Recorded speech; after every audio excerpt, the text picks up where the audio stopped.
আসসালামু আলাইকুম ওয়া রাহমাতুল্লাহি ওয়া বারাকাতুহু। সুপ্রিয় শিক্ষার্থীরা, আজকে আমি আলোচনা করব নবম দশম শ্রেণীর সাধারণ গণিত বইয়ের বীজগণিত অংশের মোস্ট ইম্পর্টেন্ট একটি অধ্যায়। সেটি হচ্ছে অধ্যায় 13 সসীম ধারা। প্রায় প্রতি বছর এসএসসি ও সমমানের পরীক্ষায় প্রত্যেকটি বোর্ডে ন্যূনতম একটি করে সৃজনশীল এই অধ্যায় থেকে আসে। তাই সকলে খুব ধৈর্য সহকারে এবং মনোযোগ দিয়ে প্রত্যেকটি আলোচনা দেখবা। তো আজকের প্রথম ক্লাসে আমরা আলোচনা করব এই অধ্যায়টি শুরু করতে গেলে আমাদের মোট দুইটি বিষয় সম্পর্কে শিখতে হবে। সেই দুইটি বিষয় কি কি আজকে আমরা শিখব এবং ধারাবাহিকভাবে আমরা পরবর্তী ক্লাসগুলি থেকে বাকি আলোচনাগুলো দেখব। তো চলো শুরু করে দিচ্ছি আজকের প্রথম আলোচনা। তো প্রিয় শিক্ষার্থীরা, আমি ক্লাস শুরুর পূর্বেই তোমাদেরকে আমি বললাম যে এই অধ্যায় শুরু করতে গেলে আমাদেরকে গুরুত্বপূর্ণ দুইটি বিষয় শিখতে হবে। সেই দুইটি বিষয় কি কি? একটি হচ্ছে অনুক্রম, আর একটি হচ্ছে ধারা। যেহেতু আমাদের এই অধ্যায়টি ধারা সম্পর্কিত, যদি আমরা ধারা না বুঝি তাহলে এই অধ্যায়ের আলোচনা আমরা কিছু শিখতে পারবো না। আর এই ধারা বুঝতে গেলে আমাদেরকে বুঝতে হবে অনুক্রম।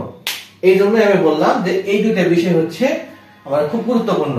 তো শুরুতেই দেখো আমরা শিখবো এই অনুক্রমটা আসলে কি। আমি সংজ্ঞাটা বলছি, তোমরা খাতায় নোট করে নিবা।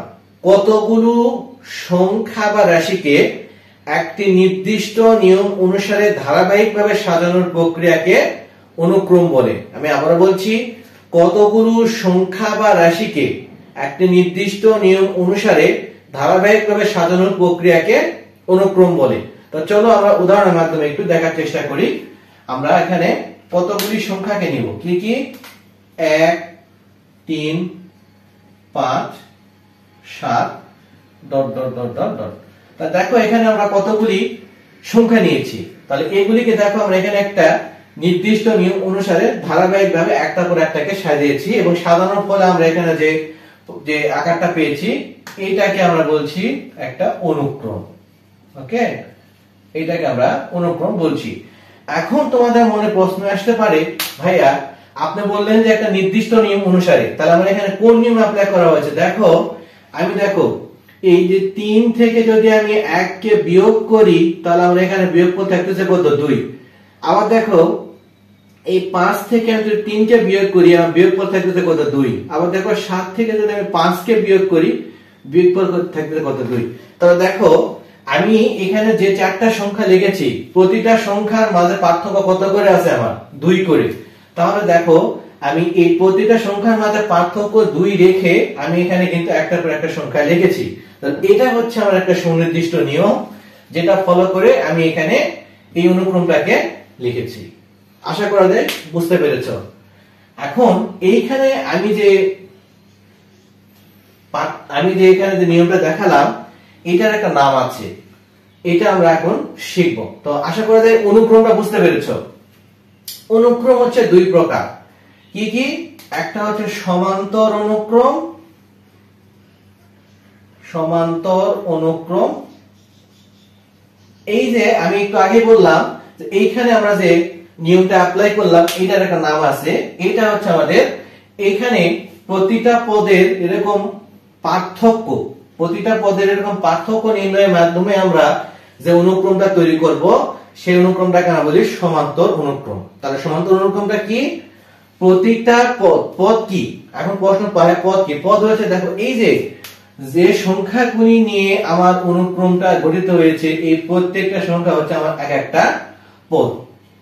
এই যে 1, দেখো আমাদের যে প্রথমে আমার কি আছে? 1। তাহলে এটাকে আমরা বলতে পারবো হচ্ছে প্রথম পদ। আবার দেখো 3, আমার 2 নাম্বার, তাই আমি এটাকে বলতে পারবো কত? দ্বিতীয় পদ। তো এরকম করে পরপর যতগুলি সংখ্যা থাকবে আমরা তারপর তাকে আমরা তৃতীয় পদ, চতুর্থ পদ, এরকম যত থাকবে আমরা সেগুলোর নামকরণ করব। এই দ্বিতীয় পদ থেকে প্রথম পদের পার্থক্য একইভাবে পরের দুটি পদের ক্ষেত্রেও এটা আমি দেখো আমি 1 আর 3 কে যদি চিন্তা করি তাহলে এর প্রথম পদ কত? আমার 1, আর দ্বিতীয় পদ কত? 3। তাহলে এই যে আমি এই 1 আর 3 এই দুইটা পদ নিয়ে কাজ করতেছি, তাহলে সেই ক্ষেত্রে এই 3 থেকে 1 অর্থাৎ আমার দ্বিতীয় পদ থেকে প্রথম পদের পার্থক্য, একইভাবে প্রতিটি পদের ক্ষেত্রে তার দ্বিতীয় পদ থেকে প্রথম পদের পার্থক্য প্রতি ক্ষেত্রে সমান হলে তখন আমরা সেই অনুক্রমকে বলবো সমান্তর অনুক্রম। ঠিক আছে? আচ্ছা, আমি আবারও বিষয়টা ভালো করে বলতেছি, খেয়াল করো। আমি এখানে নিয়েছিলাম দেখো 1 3 5 এবং 7 ডট ডট ডট। তাহলে আমি কি বললাম যে প্রতিটি পদের ক্ষেত্রে তার দ্বিতীয় পদ থেকে প্রথম পদ। তাহলে আমি দেখো আমি এই দুইটা নিয়ে কাজ করব। আমি এখানে 5 আর 7 কে নিব না, আমি দেখো এই যে গোল ভরাট আছে না, তাহলে এখানে আমার প্রথম পদ কোনটা 1, দ্বিতীয় পদ কোনটা 3। তাহলে আমি কি করব, দ্বিতীয় পদ থেকে প্রথম পদের পার্থক্য, তাহলে আমি আগে দ্বিতীয় পদ দেখব তারপর 1, তাহলে 2। একইভাবে আমি এই 1 কে বাদ দিয়ে আমি যদি 3 আর 5 নেই, তাহলে এই ক্ষেত্রে আমার দ্বিতীয় পদ কত হবে 5, এই যে 5, তাহলে সেখান থেকে আমার প্রথম পদ কত 3, এই 3 বাদ দিয়েছে। একইভাবে আমি যদি 5 এবং 7 নেই, তাহলে একইভাবে পার্থক্য করলে আমরা 2 পাচ্ছি। তাহলে এরকম ভাবে দুটি দুটি করে পদ নিয়ে দ্বিতীয় পদ থেকে প্রথম পদ বিয়োগ করে প্রতি ক্ষেত্রে পার্থক্য যদি আমরা একই পাই, তাহলে আমরা সেই অনুক্রমটাকে বলবো হচ্ছে সমান্তর অনুক্রম। আচ্ছা, এখন আসো এরকম ভাবে যদি হয়, দেখো 2 4 8 16 dot dot dot dot dot, এইটাও কিন্তু ভাইয়া দেখো একটা অনুক্রম। এখানেও আমরা 4টা সংখ্যা নিয়েছি, কিন্তু এইখানে যেমন দেখো একটা নিয়ম, আমরা নির্দিষ্ট নিয়ম অ্যাপ্লাই করেছি, কি দ্বিতীয় পদ থেকে প্রথম পদ বিয়োগ করেছি। কিন্তু এইখানে আবার কি করব, দেখো এইখানে হচ্ছে আমার এই দুটো ক্ষেত্রে আমরা আগে দেখি। তাহলে এখানে আমার প্রথম পদ কোনটা 2, দ্বিতীয় পদ কোনটা 4। তাহলে এরকম যদি আসে, তাহলে এই ক্ষেত্রে আমার এখন কাজ হচ্ছে দ্বিতীয় পদকে প্রথম পদ দ্বারা ভাগ করা, অর্থাৎ আমরা যাকে বলবো অনুপাত করা। অর্থাৎ এই দ্বিতীয় পদকে প্রথম পদ দ্বারা ভাগ করলে আমরা যে মান পাবো প্রতি ক্ষেত্রে সেই মান সমান হলে আমরা তাকে বলবো আরেকটা অনুক্রম। তার নাম জানার আগে আমরা দেখি যে এখানে আমাদের সত্যটা ঠিক আছে কিনা। তাহলে আমরা কি করব, আগে 4 লিখবো, দ্বিতীয় পদকে প্রথম পদ দ্বারা ভাগ, আমি পাচ্ছি কত 2। আমি এখন 2 বাদ দিয়ে 4 এবং 8 নিব, এই 4 এবং 8, তাহলে আমার 8 হচ্ছে দ্বিতীয় পদ, তারপর আমার 4 হচ্ছে প্রথম পদ 2। আবার দেখো আমি 2 4 এবং 8 শেষ, এবার 8 আর 16 নিব, তাহলে দেখো 16 ভাগ 8 2। তাহলে দেখো আমি একটু আগে বললাম যে দ্বিতীয় পদকে প্রথম পদ দ্বারা ভাগ করে প্রতি ক্ষেত্রে আমাদের যদি অনুপাত সমান হয় তখন একটা অনুক্রম হয়। সেই অনুক্রমের নাম হচ্ছে গুণোত্তর অনুক্রম। কি নাম? গুণোত্তর অনুক্রম। প্রিয় শিক্ষার্থীরা, তো আমরা প্রথমটার ক্ষেত্রে কি বুঝলাম, যে এই অনুক্রমটা আমাদের কি বলছে, এটা হচ্ছে আমাদের সমান্তর অনুক্রম। আমি এখানে লিখি সমান্তর অনুক্রম। তাহলে প্রথমটা হচ্ছে আমার সমান্তর অনুক্রম, আর এখানে পেলাম আমরা দ্বিতীয় অনুক্রম। আমি আবারও বলছি, ভালো করে বুঝো, যে আমি সংজ্ঞার মধ্যে কিন্তু বললাম যে কতগুলো সংখ্যা বা রাশিকে একটা নির্দিষ্ট নিয়ম অনুসারে ধারাবাহিকভাবে সাজালে আমরা যেটা পাবো সেটা হচ্ছে অনুক্রম। তাহলে ওই যে আমি কিন্তু সংজ্ঞার মধ্যে বলে দিলাম যে কতগুলো সংখ্যা বা রাশিকে একটা নির্দিষ্ট নিয়ম অনুসারে, তাহলে আমি এখানে কি নিয়ম অ্যাপ্লাই করেছি, দ্বিতীয় পদ থেকে প্রথম পদকে বিয়োগ করেছি। প্রতিটা পদের ক্ষেত্রে দ্বিতীয় পদ থেকে প্রথম পদকে বিয়োগ করে প্রতি ক্ষেত্রে পার্থক্য নির্ণয় করে দেখেছি যে পার্থক্য সমান। তো এই কারণে আমরা এই অনুক্রমকে বললাম সমান্তর অনুক্রম। এইখানে আমরা প্রথম পদ থেকে দ্বিতীয় পদের পার্থক্য এই নিয়মটা অ্যাপ্লাই করেছি, অন্তরটা আমরা অ্যাপ্লাই এখানে নির্ণয় করেছি। আর এই দ্বিতীয় অনুক্রমের ক্ষেত্রে কি করেছি, এখানে যেমন বিয়োগ করেছি এখানে তেমন ওই দ্বিতীয় পদকে প্রথম পদ দ্বারা ভাগ করেছি। এবং দেখো প্রত্যেকটা পদের ক্ষেত্রে আমরা এখানে নির্ণয় করে দেখতে পাচ্ছি প্রত্যেকটা পদের ক্ষেত্রে আমাদের অনুপাত সমান। এই জন্য আমরা এই অনুক্রমের নাম দিয়েছি গুণোত্তর অনুক্রম, আর এটাকে আমরা নাম দিয়েছি সমান্তর অনুক্রম। আশা করা যায় অনুক্রমটা বুঝতে পেরেছ। এখন আসো ধারা কি। ধারাটা কি? ধারা হচ্ছে, আমি যদি এখানে আর একটা অনুক্রমকে লিখে রাখি 1 3 5 7, দেখো এইটা কি একটা অনুক্রম না? এই অনুক্রমের রাশি বা সংখ্যাগুলো ধারাবাহিক সুমিষ্টি হচ্ছে ধারা। কেমন?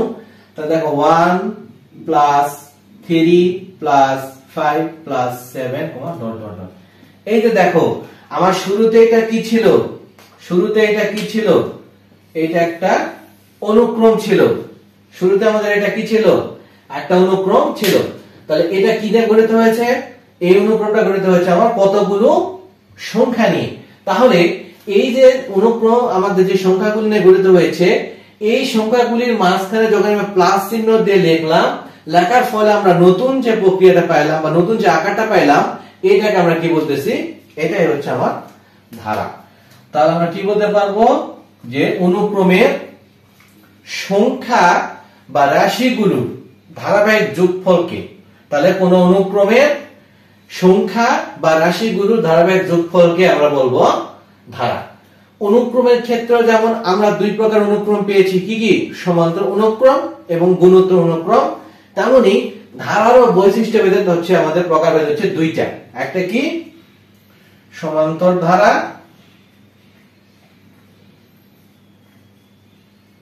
আর একটা হচ্ছে গুণোত্তর ধারা। গুণোত্তর ধারা। তো এই দুইটা অংশ আমাদের দুইটি অনুশীলনী আকারে দেওয়া আছে। এই সমান্তর ধারা সম্পর্কে আলোচনা করা হয়েছে 13.1 অনুশীলনীতে, এটা হচ্ছে 13.2। তো আমরা ধারাবাহিক ক্লাসগুলিতে আমরা পর্যায়ক্রমে সমান্তর ধারা এবং গুণোত্তর ধারার সঙ্গে পরিচিত হব। তো আজকে আমরা যে বিষয়গুলি শিখলাম, শুরুতে শিখলাম অনুক্রম কি, অনুক্রমের সংজ্ঞা, অনুক্রমের প্রকারভেদ, এবং আমরা শিখলাম ধারা কি, ধারার সংজ্ঞা এবং ধারার প্রকারভেদ। পরবর্তী ক্লাসে, আগামী ক্লাসে আমরা সমান্তর ধারা সম্পর্কিত গুরুত্বপূর্ণ আলোচনাগুলি শিখব ইনশাআল্লাহ। তো আজকের ক্লাসটি তোমাদের সকলের কাছে কেমন লাগলো অবশ্যই কমেন্টের মাধ্যমে জানাবে, এবং প্রতিটি ক্লাস বেশি বেশি ফ্রেন্ড সার্কেলের মধ্যে শেয়ার করে দিবে, যাতে করে প্রত্যেকে ক্লাসগুলি করতে পারে। এবং যদি আমার ক্লাসের কোনো আলোচনা কোথাও বুঝতে অসুবিধা হয়, তাহলে কমেন্ট সেশনে গিয়ে কমেন্টস করে আমাকে সেটি বললে আমি পরবর্তী ক্লাসে তোমাদেরকে আবার সেগুলি সুন্দর করে বুঝে দেওয়ার চেষ্টা করব। আজ এই পর্যন্তই। সকালে ভালো থেকো, সুস্থ থেকো। পরবর্তী ক্লাসে তোমাদের সঙ্গে আমি আবারও থাকবো ইনশাআল্লাহ। আসসালামু আলাইকুম ওয়া রাহমাতুল্লাহি ওয়া বারাকাতুহু।